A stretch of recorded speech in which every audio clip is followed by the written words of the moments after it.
Bismillahirrahmanirrahim. Assalamualaikum warahmatullahi wabarakatuh. Waalaikumsalam warahmatullahi wabarakatuh. Waalaikumsalam warahmatullahi wabarakatuh.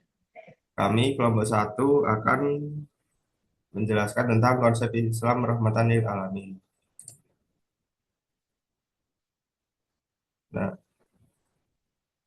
yang disusun oleh yang pertama Kamal Firdaus, dua Rosyid Ardianto, Muhammad Akbar Mustafa, Fajar Atalah Anwar, Maria Afifah, Andri Santoro, Syaidah Vina Hanifah, Muawana, dan Adelia Firdasari.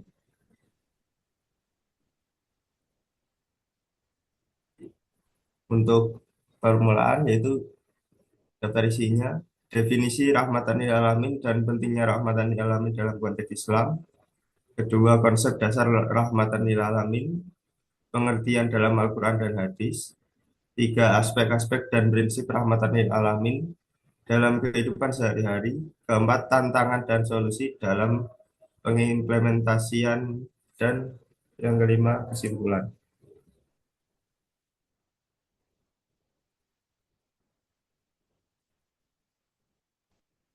Baik, berikutnya saya akan menjelaskan tentang definisi Islam rahmatan lil alamin. Jadi dalam Al-Quran, Islam rahmatan lil alamin adalah konsep yang menggambarkan bahwa Islam sebagai agama yang membawa rahmat, kasih sayang, dan kebaikan bagi seluruh alam semesta. Tidak hanya manusia, akan tetapi juga untuk semua makhluk ciptaan Allah. Sedangkan Islam rahmatan lil alamin dalam bentuk hadis merujuk pada ajaran Islam yang dipahami sebagai agama yang membawa rahmat, kebaikan, dan kasih sayang bagi seluruh alam semesta.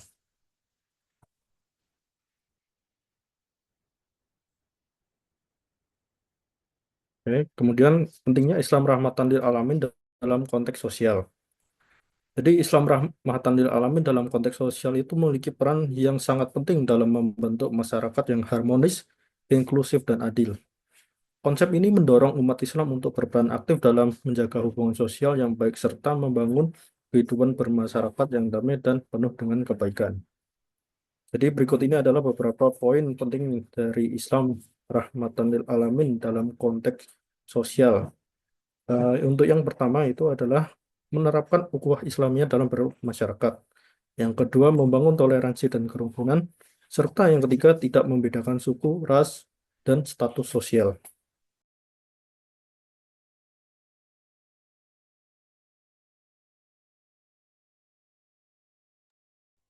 Konsep dasar rahmatan lil alamin. Ajaran Islam rahmatan lil alamin sebenarnya bukan hal baru. Basisnya sudah kuat dalam Al-Quran dan Al-Hadis, bahkan telah banyak diimplementasikan dalam sejarah Islam, baik pada abad klasik maupun pada abad pertengahan. Secara etimologis, Islam berarti damai, sedangkan rahmatan lil alamin berarti kasih sayang bagi semesta alam. Maka yang dimaksud dengan Islam rahmatan lil alamin adalah Islam yang kehadirannya di tengah kehidupan masyarakat mampu mewujudkan kedamaian dan kasih sayang bagi manusia maupun alam. Hal ini tertulis dalam Quran Surat An-Anbiya ayat 107 dan hadis riwayat Ibnu Abbas. Dalil Al-Quran dan hadis dalam Surat Al-Anbiya ayat 107 yang artinya kami tidak mengutus engkau, yaitu Nabi Muhammad, kecuali dengan rahmat bagi seluruh alam. Dan arti dalam hadis yaitu dari Ibnu Abbas bahwa Rasulullah Shallallahu Alaihi Wasallam bersabda, awal mula dari Islam ini adalah kenabian dan rahmat, kemudian khilafah dan rahmat, lalu kerajaan dan rahmat. Disusul kemudian itu mereka akan saling menggigit seperti keledai, saling menggigit. Maka tetaplah kalian berjihad. Sungguh sebaik-baiknya jihad kalian adalah adalah siaga di perbatasan negeri. Dan siaga di perbatasan yang paling utama adalah negeri Askalon. Hadis riwayat Tabrani Al-Hadis Al-Haythami berkata, para perawinya terpercaya.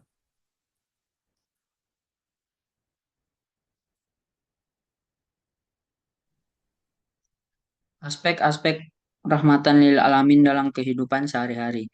Yang pertama itu ada kasih sayang. Kasih sayang dalam konteks rahmatan lil alamin ini adalah prinsip dasar yang mengedepankan empati dan perhatian terhadap sesama. Dalam interaksi sosial, ini terlihat melalui sikap saling menghormati dan membantu satu sama lain. Contoh interaksinya yang pertama, memberikan bantuan kepada yang membutuhkan, seperti memberikan makanan kepada orang miskin atau membantu tetangga yang sedang mengalami kesulitan. Yang kedua ada menunjukkan empati dengan mendengarkan keluh kesah orang lain tanpa menghakimi. Yang ketiga ada menghargai perbedaan dengan tidak mendiskriminasi berdasarkan agama, suku, atau latar belakang.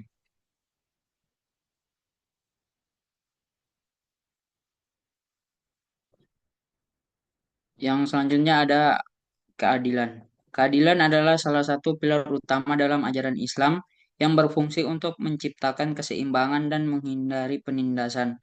Islam mengajarkan bahwa keadilan harus ditegakkan dalam semua aspek kehidupan, termasuk ekonomi, sosial, dan politik. Hal ini sejalan dengan ajaran Al-Quran yang menekankan pentingnya keadilan sebagai manifestasi dari sifat Allah yang Maha Adil. Contoh interaksinya yang pertama ada aktivisme sosial, seperti terlibat dalam program-program bantuan kemanusiaan untuk korban bencana alam atau konflik. Contoh yang kedua ada pendidikan dan penyuluhan mengenai nilai-nilai kemanusiaan dan pentingnya hidup berdampingan secara damai. Dan yang terakhir ada mendorong dialog antar agama untuk membangun pemahaman dan toleransi di antara berbagai komunitas.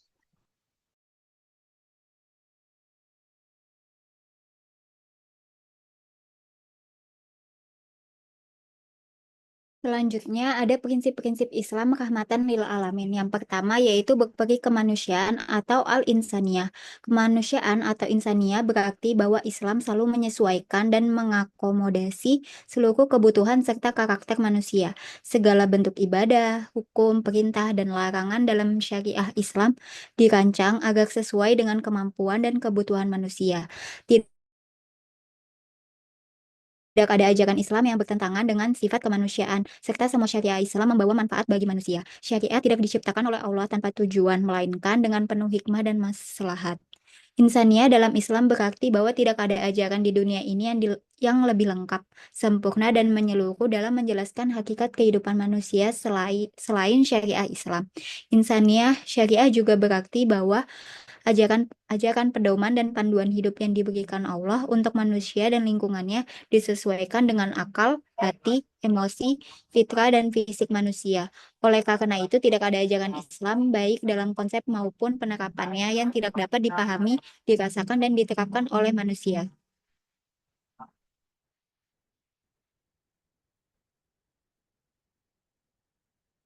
Yang kedua yaitu mendunia atau al-alamiyah. Mendunia atau global atau al-alamiyah berarti bahwa syariat Islam bersifat universal, tidak terbatas oleh wilayah geografis, suku, ras, bangsa, iklim, atau kondisi geopolitik tertentu.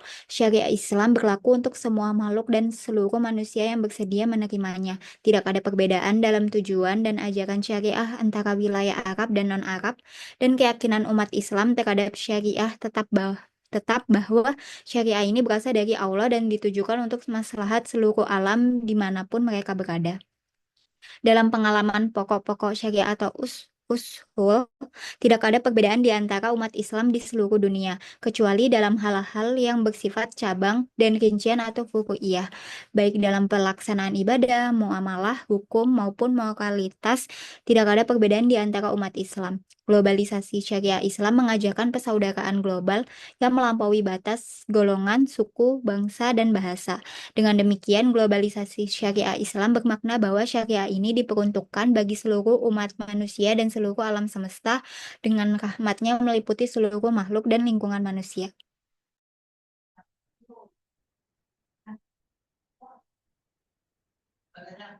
Untuk yang ketiga ini ada komprehensif atau asyumul. Komprehensif atau asyumul berarti bahwa ajaran syariah Islam mencakup keseluruhan atau totalitas semua aspek kehidupan manusia baik di dunia maupun di akhirat. Islam tidak mengenal pembatasan atau pemisahan ajaran hanya pada bidang tertentu dalam kehidupan. Karena syariah Islam berasal dari Allah Subhanahu wa taala yang maha sempurna.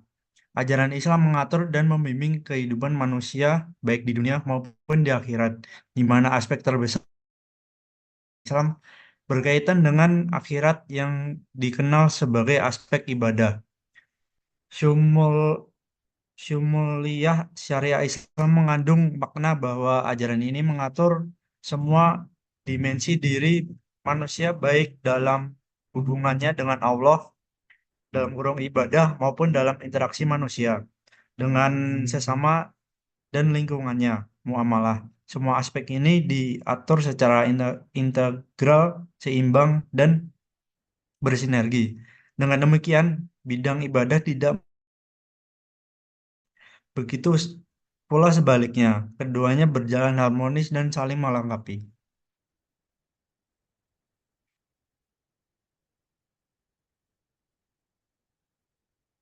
Untuk yang keempat ada realistis atau al-waqiyah. Al-waqiyah atau realistis dalam pandangan Al-Khodarawi berkaitan dengan karakteristik Islam. Namun berbeda dengan pemahaman realisme dalam tradisi Barat yang sering dikatakan dengan filsafat materialisme, yang hanya mengakui hal-hal yang bersifat material dan pragmatis. Realisme dalam Islam mengacu pada sifat syariah yang mampu memahami kondisi alam dan kehidupan sesuai dengan hakikat dan realitas yang dapat disaksikan oleh Islam, menyadari bahwa kehidupan manusia adalah ciptaan Allah dan berasal darinya. Al-Waqiyah juga bermakna bahwa syariat Islam memahami dan menjaga fitrah sebagai kodrat manusia sebagai makhluk yang lemah dari terbatas. Oleh karena itu, Allah sebagai pemilik syariah memberikan kemudahan, keluasan, dan kebijakan dalam ajarannya agar sesuai dengan kondisi nyata manusia, sehingga perintah dan larangannya dapat dilakukan dengan baik dalam kehidupan sehari-hari.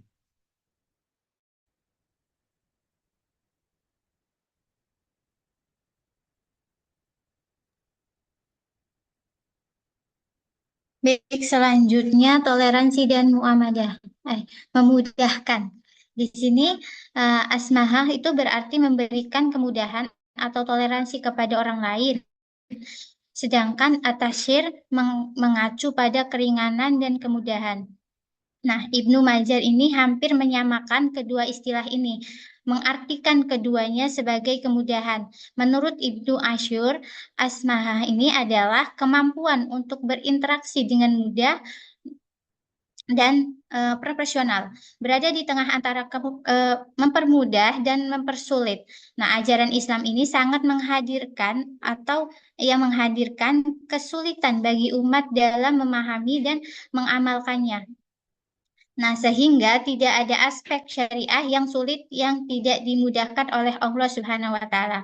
Namun, di sini juga ini bukan berarti semua ajaran syariah sepenuhnya mudah, karena hal itu adalah bertentangan dengan logika manusia.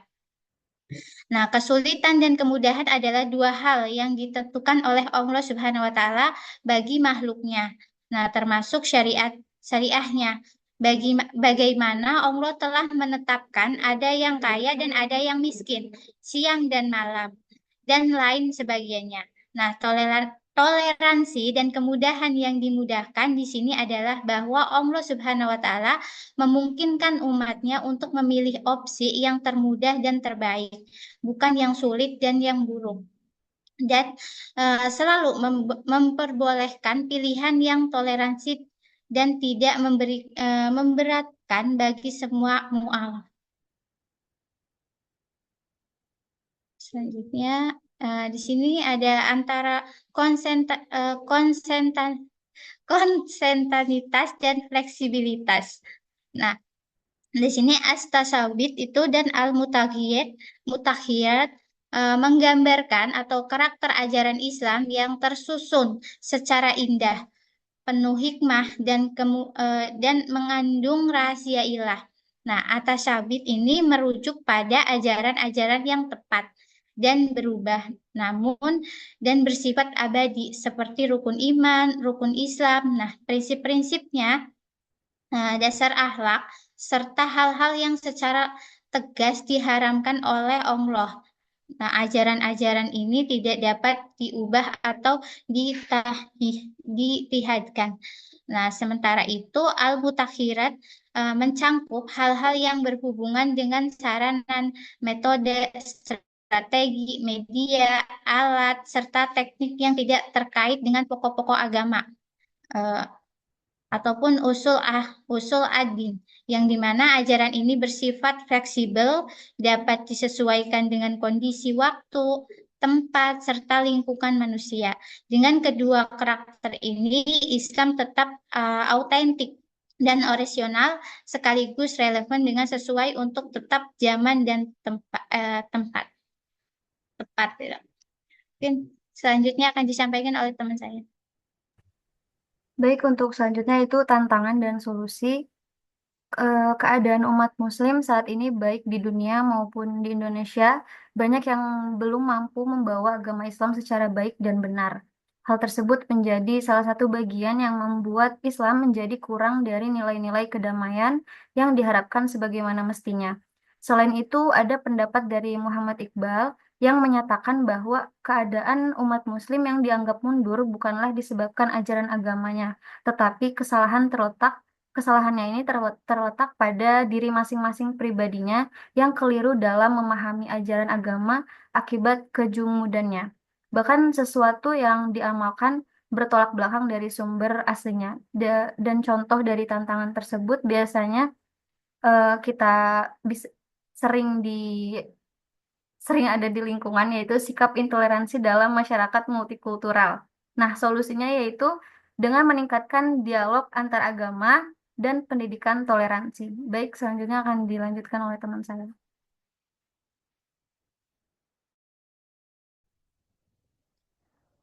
Berikutnya yaitu kesimpulan dari presentasi yang kami sampaikan hari ini. Islam rahmatan lil alamin adalah konsep yang menegaskan bahwa Islam membawa rahmat, kebaikan, dan kasih sayang untuk seluruh alam semesta. Ajarannya meliputi keadilan, kasih sayang, dan perdamaian bagi semua makhluk tanpa memandang agama, ras, atau bangsa. Islam mendorong kehidupan yang harmonis, toleransi antar sesama, perlindungan terhadap lingkungan, serta kesejahteraan sosial. Hal tersebut menjadikan agama Islam ini sebagai agama yang menebarkan rahmat bagi seluruh dunia.